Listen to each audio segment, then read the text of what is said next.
Alright, guys. So, I'm not gonna lie. Growing up, I always liked Marvel.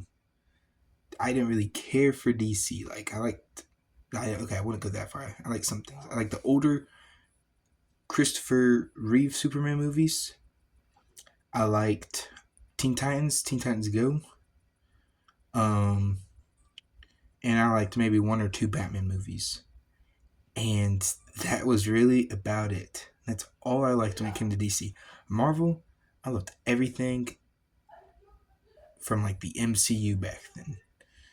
And Spider Man, he's pretty cool.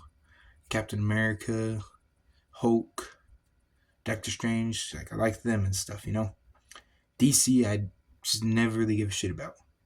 And then a certain movie called The Suicide Squad came out a few years back, and I was like, holy crap, there is some hope for DC after all. But with the new DCU, I like the DCU coming out. I was like, I'm gonna watch what's out so far. So I watched like Blue Beetle. I watched um Creature Commanders, which I really liked. And then I wanted to get into some of the comics.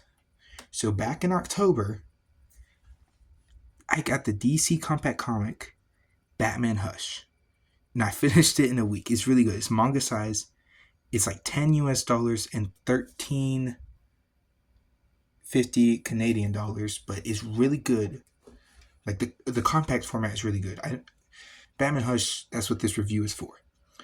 And in this review, I talk about my personal review, how I compare the movie to all this, and then how I would have changed the story in my personal opinion. Because it's not that great of a story. So, spoilers ahead. Alright? So, I thought it was pretty good for the first half. And I kind of liked the story. It's, like I said, it's the first comic series I've ever read. I've read a few comics growing up, but the first comic series I fully read. And it was a DC one, And I never really cared that much for Batman. But because of this comic, I've watched pretty much all the Batman movies, animated, live action. But only thing I didn't like was all the twists and stuff.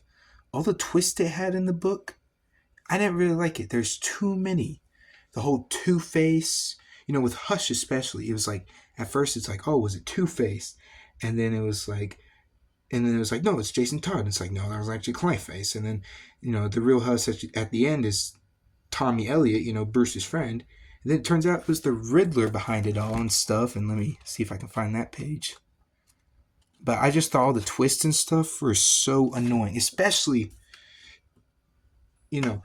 and especially with Riddler being behind it and that they actually did dig up Jason's body and use a Lazarus pit. I just think, I might have to come back. Okay, never mind. But it's just, I hated how Riddler was the one behind it all. I've always seen him as a dumbass type of character, especially because of Jim Carrey's role. It's like, oh my gosh, this guy is such a dumbass. Like he's a little smart sometimes, but a lot of times his riddles a fifth grader could solve. I must be autistic, but I just hated how he's the one behind it all. He's a dumbass type character. I like Hush as a Batman villain. It was very predictable that it was Bruce's old friend Tommy. But I think other than that, Hush is really a worthy inclusion to be a Batman villain. I wanted him to be the main villain because we always see him beat Bruce in chess. So he is smart, because Bruce is really smart and he always beat Bruce in chess when they were kids. And like, even to this day, it is stated that Tommy Elliott was really smart. He's like the best surgeon or whatever. He helped this famous dude,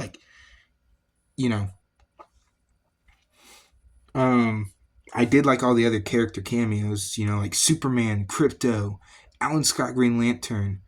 I like how all the villains were used. I was really waiting for Scarecrow. He is my favorite villain. And I was really waiting for him. And then when he appeared in one of the later issues, I was so happy. Like I said, he's one of my favorite villains and stuff. I love Joker and Batman's fight, along with the fight against Ra's al Ghul. I think my favorite fight might have been the Batman versus Hush / Tommy Elliott fight at the end. Second favorite, Ra's al Ghul. Third favorite, Joker in the alleyway. It wasn't really a fight. It was more like a beatdown. Batman was beating down Joker and stuff. And Batman almost snapped and killed Joker. Joker almost won there if Commissioner Gordon didn't step in the way and talk about Barbara. So it's like, that was pretty, I like that. But I'm saying, if you haven't read any Batman before or seen much or any of the Batman movies, I would somewhat recommend it. But I think overall, I'd give the comic a 6 out of 10. Like I said earlier, next I'll compare the movie and then I'll talk about how I would have changed the story. So the movie, I'm going to compare the movie adaptation, alright? So spoilers ahead for this too. It sucks. Oh my. One of the worst things that... Okay, well, not one of the worst movies I've ever seen, but one of the worst adaptations ever. I didn't like watching it. They changed the story a bit, and somehow they made it worse. They could have made it better, but they made it worse. You know, it's like, now Riddler is hushed. No Tommy Elliott at all. I don't even remember a mention of him.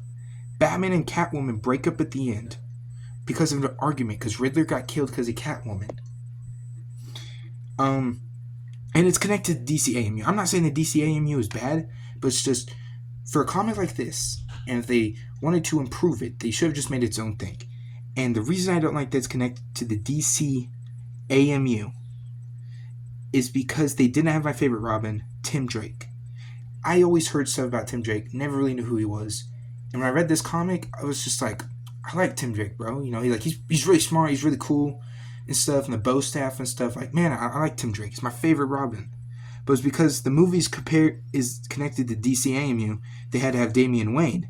Now, I'm not saying I hate Damian Wayne like a lot of other people, or I don't hate him in the DCAMU, because my favorite movie so far, and I'm watching them in order, my favorite movie so far is Batman vs. Robin. Like, that one is peak. That and Flashpoint Paradox. Those are probably my two favorites. Batman vs. Robin is really good. The way they do the Court of Owls, Batman and Damian's relationship, all that is really good. I just saying I prefer Tim Drake. You know, he's my favorite. Only thing about the movie I like better than the comic is the fight between Batman and Superman. Batman in the movie, he puts on these brass knuckles and stuff made of kryptonite, and I thought that was so freaking cool. Okay, so this is the final segment, and this is where I talk about, you know, just the whole how I think I would have made the story better, because I'm not, you know, like I said, I gave it a 6 out of 10. It's not that great of a story, but it's not bad for your first read either. It's just there's some things I would improve. Okay, so firstly, I would obviously made it where Hush is the main villain and it's Tommy Elliott. He holds a grudge against Bruce and his parents because they couldn't save, it was either his dad or mother, but it's like they couldn't save Tommy's mom or dad, like Bruce's dad couldn't. So, you know, in the original comic, Tommy somewhat holds a grudge against that, and that's why he has this whole plan and stuff. But the plan ruins to me whenever we turn out the dumbass Riddler's in charge. And so, I would have had the thing with the mystery about Killer Croc kidnapping the kid for the money and Catwoman stealing it, and then Bruce getting hurt, and Poison Ivy and stuff. Like, I would have kept all that for sure. The only twist I would have had is that Clayface was the Tommy Elliott hanging out with Bruce. The Joker does kill the real Tommy, and Clayface uses a Lazarus pit on Tommy, so he becomes Hush, and he's stronger and crazier. That's how I would change it. Oh, and since Riddler is the bane of my existence, I would have had him in the comic, but he's not involved with the mystery like everyone else is. So he's back to just being a dumbass character the way I like it. Because when I first read the comic and Riddler was doing the same old, and Batman was saying all the villains are acting different, you know, he first suspected, like, oh, Riddler's not part of this plan.